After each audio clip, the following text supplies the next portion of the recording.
Kita makan dessert. Semalam masak bubur kacang hijau. Santan semua tak letak, hanya letak sikit pemanis. Okey, sekarang Uda Mami nak masuk ini satu sachet. Kenapa? Sebab mau kasih dia lagi. Sedap. Rasa dia macam creamy tapi bukan dari santan ke creamer ke ataupun benda-benda lain lah. Lagi tambah protein, tambah serat, semualah tambah khasiat yang kita mau punya. Lemak bagus, antioksidan, bagi badan sihat, sedap, cantik. Jangan banyak sebab I nak pekat punya. So I letak 150 ml saja. Kasih shake.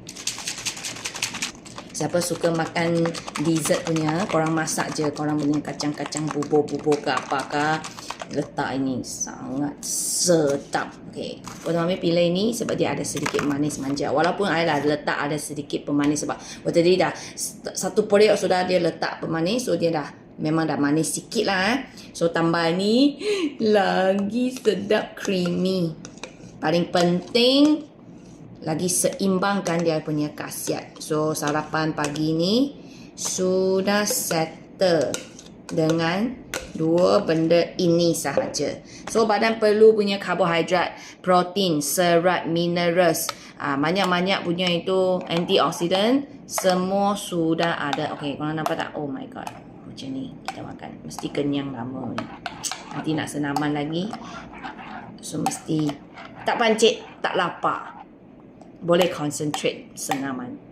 Kalau tidak nanti senaman perut asyik kacau punya. Okey Mai, jemput minum. Manis sangat lemak. Manis sangat. Alah, macam ayo terlalu manis. Ayah, sepatutnya itu pemanis tak boleh letak dalam satu periuk. Sebab kalau kita guna ni, dia dah ada sedikit manis manja tau. Manis sangat. Ada mak.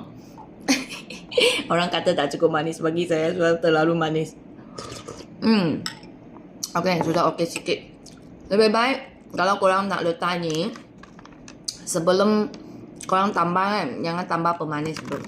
Sebab kalau original punya rasa memang dah ada sedikit manis manja. Bagi saya yang suka kurang manis, sesuai lah. Tapi kalau korang nak extra manis, sendiri tambah pemanis. Jemput makan. Sedap.